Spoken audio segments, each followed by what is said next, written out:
Hay veces que la oscuridad se siente infinita, el dolor desborda y parece no haber salida. Es importante recordar que siempre hay una chispa de luz esperando ser encontrada. Hoy en El Nudo, suicidio. Si necesitas ayuda, comunícate con el 135. Bueno, Anto, gracias por venir a charlar con nosotras. Gracias por invitarme. Vamos a arrancar con que nos cuentes un poco tu historia, cuándo fue que te empezaste a sentir mal, cómo te sentías, qué es lo que sentías. Bueno, es una linda pregunta porque a veces cuando pienso en el día que me empecé a sentir mal, como que lo pongo ahí en aquellos primeros días de marzo del 2019, cuando finalmente mi cabeza tomó la decisión de hacer algo más drástico, ¿no? Como para salir de ese estado. Vos pones el punto de inicio en ese momento. Generalmente sí, pero bueno, después de tantos años de terapia también y con el diario del martes, uno empieza a reflexionar para atrás, ¿no? Como que qué cosas venía haciendo que me pusieron en ese lugar. Como que yo creo que uno va construyendo ese nido de tristeza o la depresión. Yo creo que es como un espacio que uno habita, ¿no? Y al que le vas poniendo determinados condimentos. Yo en el 2019 me recibí, en febrero del 2019, y durante el 2018, particularmente después de las vacaciones de invierno, 2018 por ahí, empecé a ajustar mucho mis actividades con la excusa de que tenía que estudiar para recibirme, y así fui dejando, bueno, un trabajo, otra actividad, un curso. Fui alejándome de muchas cosas, ¿no? Vos en ese momento no identificabas que te estabas sintiendo mal, sino Cero. que era necesito priorizar terminar la carrera. Sí, y aparte, viste que hay una época de la vida estudiantil que hay muchos malestares que todo el tiempo se adjudican al estado el estudiantil. Estoy estresado, me tengo que recibir, tengo que cumplir con determinados objetivos, bueno. Entonces, como que mientras yo tuve ese marco que me acompañaba a estar un poco nerviosa, un poco alterada, un poco angustiada, un poco preocupada, un poco encerrada, estuvo todo bien. Cuando terminé la facultad, que fue un mes prácticamente, yo me recibí el 19 de febrero del 2019 y todo esto que pasó entre el 17 y el 21 de marzo.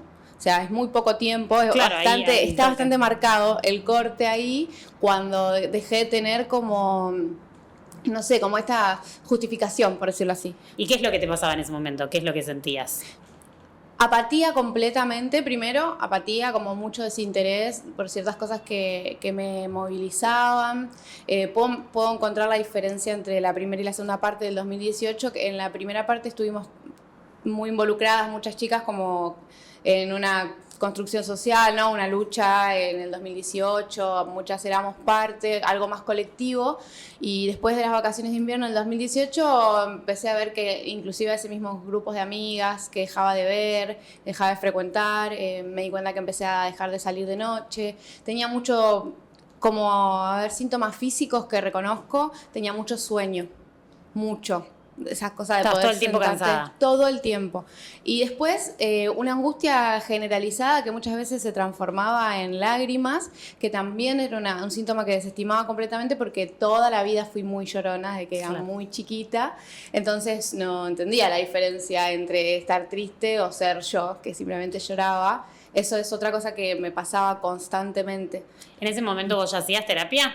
Había hecho terapia varios años porque en un momento me bajaba la presión y como que me perdía el conocimiento y me hice estudios físicos y no tenía nada, entonces empecé a hacer terapia, pero la verdad que más o menos hacia mitad del 2018 había dejado la terapia. Okay. Entonces como que tampoco tenía un espacio donde canalizar quizás cosas que uno cree que en la cabeza o en silencio son mucho más grandes de lo que en realidad son, ¿no? Y hablar, ponerlo en palabras ayuda, y yo ya no tenía esa herramienta porque la había abandonado a conciencia, ¿eh? ¿Y vos eras, por ejemplo, con tus amigos a hablar o tampoco? ¿Eras como de mantener así más encuentros por ahí más triviales? Por ahí. Sí, me cuesta mucho al día de hoy largar, ¿viste? Como contar. Y una persona muy activa siempre, como muy orgullosa yo siempre de tener más de un trabajo, más de una actividad, entonces... Muy ocupada. Sí, no, como que no podía dar el brazo a torcer en lo que era la construcción social de mí, que era esta persona que hacía un montón de cosas, que tenía muchos amigos, que siempre estaba para bancar ahí, para la joda, para poner la casa para una juntada, para lo que sea. Entonces me costó muchísimo, muchísimo expresarlo.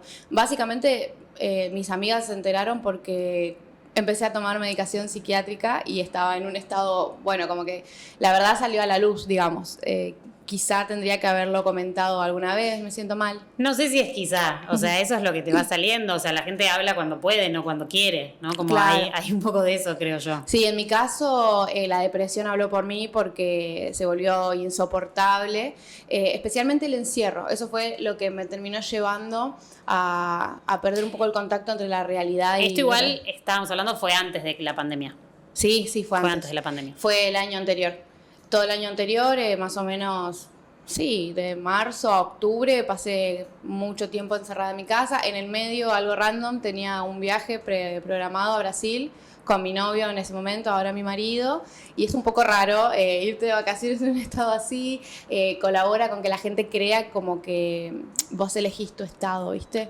Eso fue un poco raro. Como si estuviese tan mal, no se iría. Claro, Ponele una cosa así. claro, porque hay como una imagen predefinida, ¿Vos te ¿no? fuiste de vacaciones en ese momento? Me fui eso fue en mayo. ¿Y pudiste disfrutar el viaje o cómo fue esa experiencia? Fue raro porque en realidad fue como tomarme unos días del entorno. Yo vivía en un piso 15 y entonces eso fue lo que terminó disparando mis ganas de tirarme por la ventana.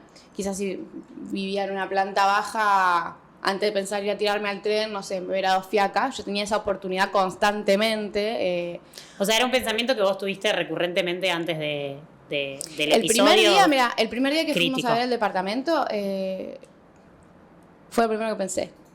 Ah, cuando fueron a ver el departamento para alquilarlo.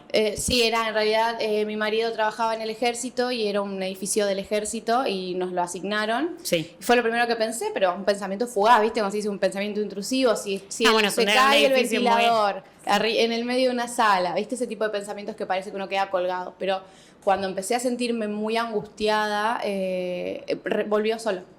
Volvió solo un pensamiento que se repetía varias veces al día y que tenía como una voz muy fuerte. De hecho, yo en aquel momento cuando volví a terapia se lo decía a la psicóloga, al psiquiatra, que yo sentía que alguien me hablaba. Me llevó casi un año y medio caer en la cuenta de que era yo misma, pero yo te juro por Dios... Que eran como dos personas adentro y tuyo. yo iba y decía, dame algo para la esquizofrenia, porque yo escucho una voz que me dice esto, no sé, llévame a un... curandero, sacame esto. Me llevó mucho tiempo a entender que era yo misma y me repetía eso, me repetía que la solución estaba ahí, un malestar tan grande que solo se puede apagar, digamos, no lo podés ni siquiera mermar con algún, no sé. Claro, vos sentías que no había nada que te pueda sacar de tu angustia. No, especialmente porque me levantaba muy angustiada y cuando te levantas, como que...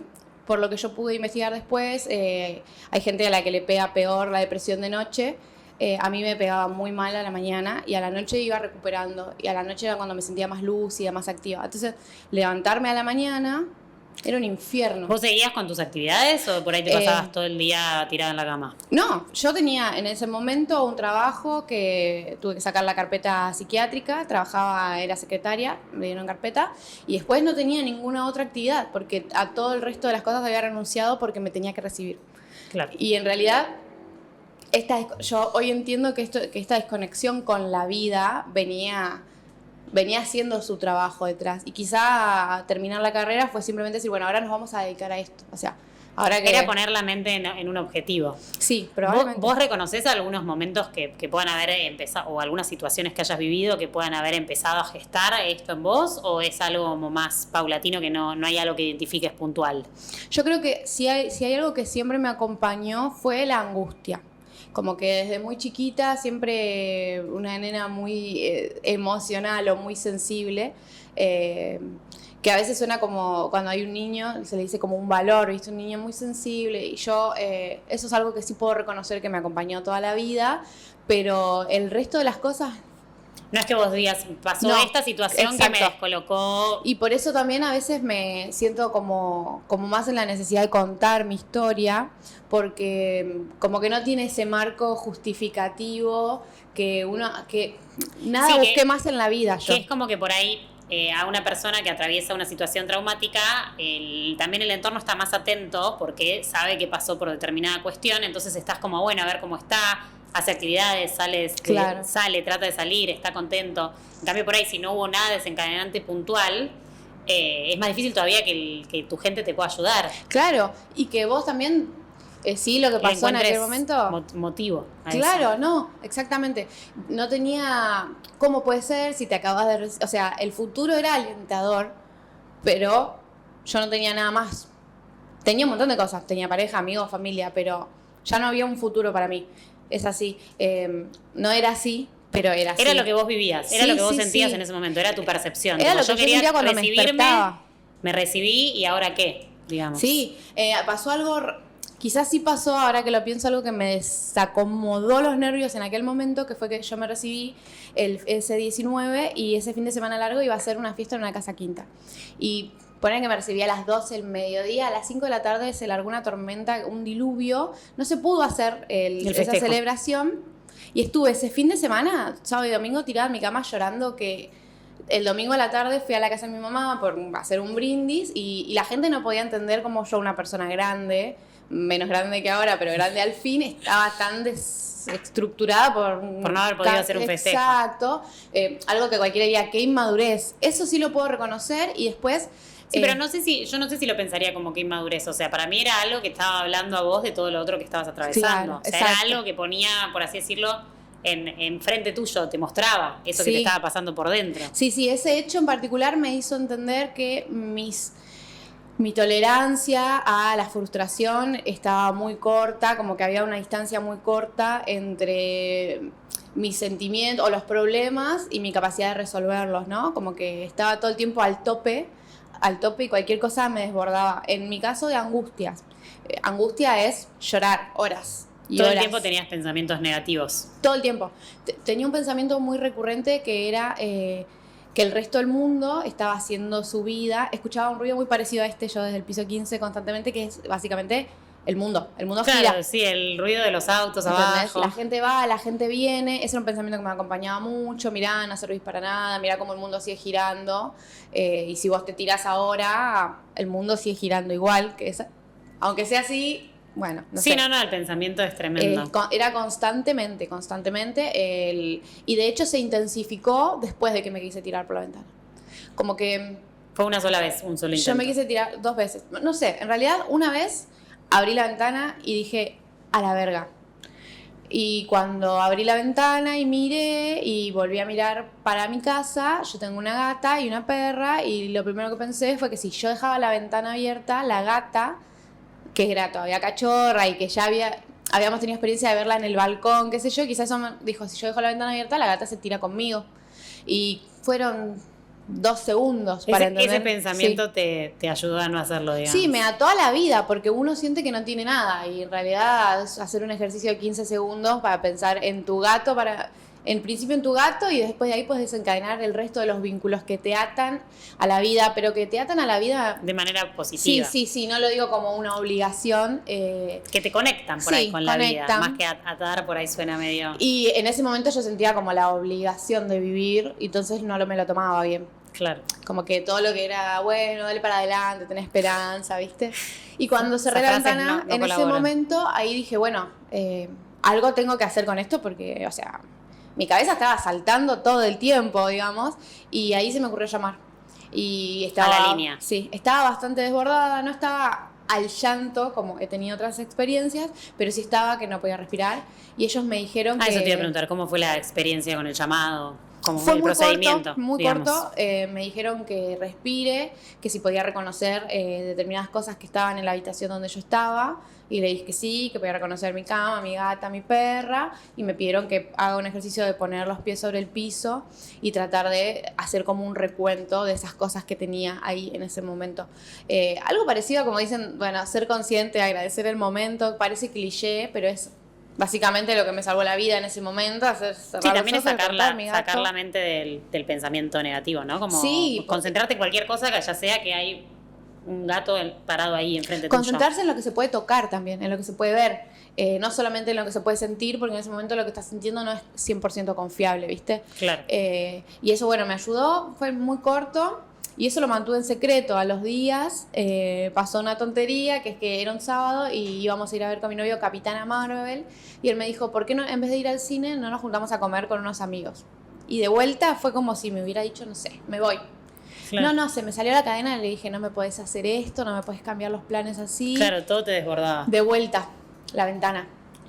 Entonces pero ahí estabas con él. Ahí estaba con él. Pero entonces lo que hice fue una estupidez, dejar el teléfono marcado, como que dije, bueno, voy al baño.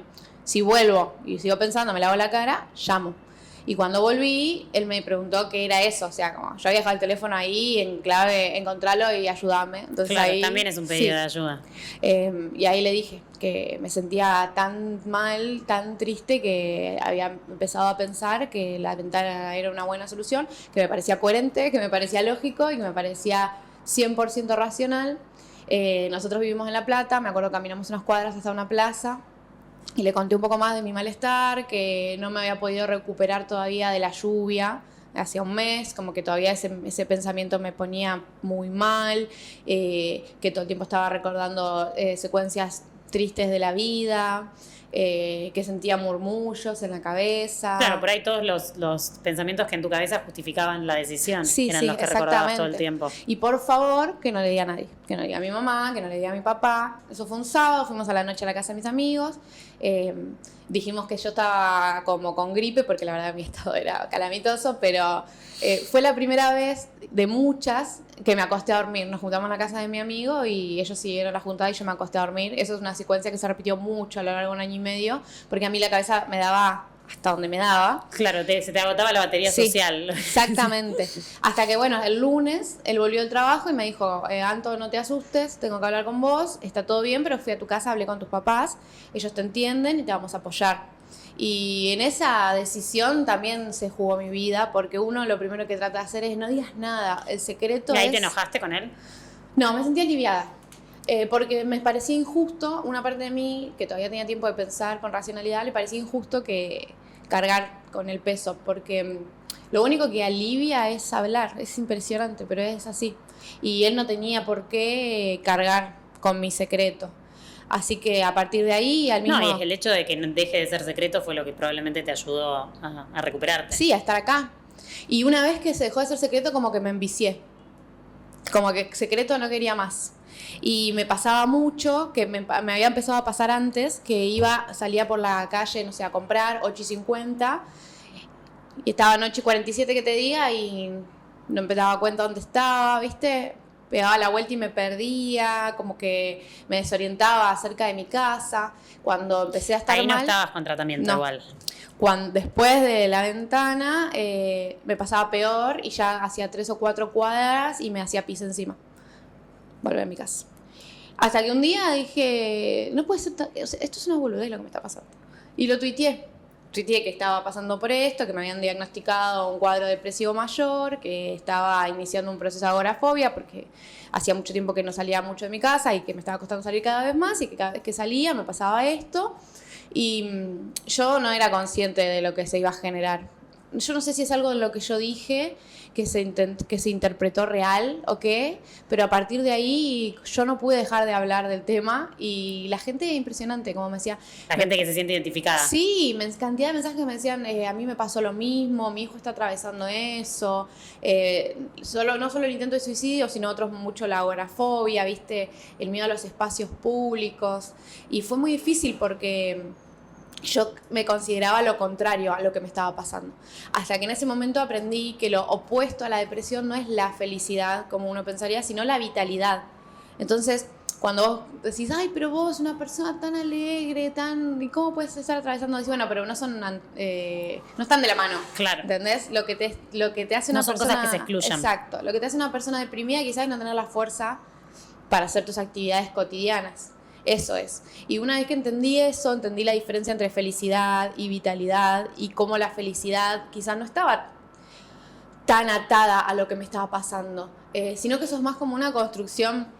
No pasa por ser feliz o ser infeliz, pasa por algo que te está pasando, no sé cómo explicarlo. Y otra cosa que me ayudó mucho para bajar la guardia, para sentirme mejor, fue tratar de ponerlo en el lugar de un problema físico.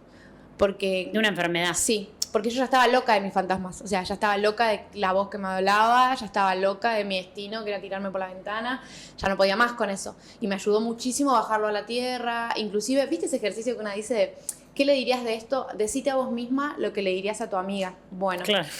Parecido, si si yo tengo neumonía y estoy internada, o me quebré una pierna y estoy internada, anda al médico. Anda al médico, quédate en tu casa, tené tu recuperación, ¿no? Bueno, entonces empecé a tomarlo como un problema de salud y eso me ayudó muchísimo. No eliminó los fantasmas, pero por lo menos... Ahí empezó tu recuperación. Sí, porque ahí me lo tomé como lo que era. Y no digo que haya que bajarle el precio. Yo no, de hecho...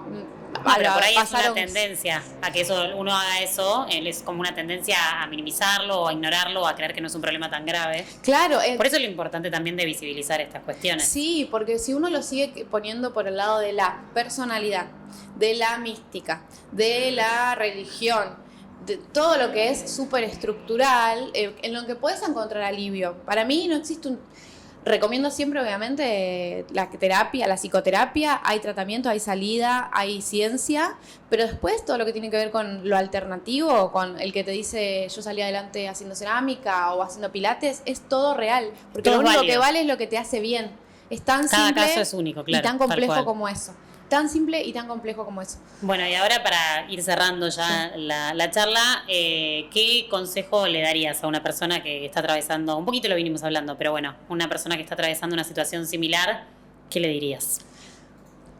En un principio, que hable en voz alta, no importa si hay alguien más. Que lo ponga en palabras. Sí, que lo que siente, aunque suene una locura, lo pueda decir en voz alta, frente a un espejo o no. Simplemente ponerlo en palabras que se puedan escuchar. Ese es el primer paso. Te ayuda a entender capaz que lo que estás diciendo y está medio volado. ¿Viste? No es lo mismo cuando uno repite cosas en el cerebro a cuando las escucha. Ese sería mi primer consejo. Obviamente que los consejos más concretos, los que tienen que ver con la responsabilidad social, bueno, eso, pedir ayuda a alguien más, consultar por asistencia psicológica, psicoterapia, pero me parece que el primer consejo, porque creo que hay más gente enfrascada en estos problemas y tapada en un manto de silencio y de secreto, y la gente que ya se animó a hablar y está en tratamiento tiene muchas más herramientas, pero quizás me gustaría llegar a esa gente que todavía cree que ese malestar es o parte de su forma de ser o algo que le pasa solamente a él. Exactamente. Eso me parece que ahí está el primer paso, que es el más importante. Decir, bueno, esto tiene salida, puedo vivir mejor. Es un malestar, no porque sea un malestar o un humo en la cabeza, no lo puedo trabajar como si me doliera una pierna o si me doliera una rodilla. Ese es mi primer consejo, es decirlo en voz alta. Solo, acompañado mejor, pero en primera instancia decirlo en voz alta. Como puedas. Sí. Bueno, muchas gracias por esta charla. Gracias a vos.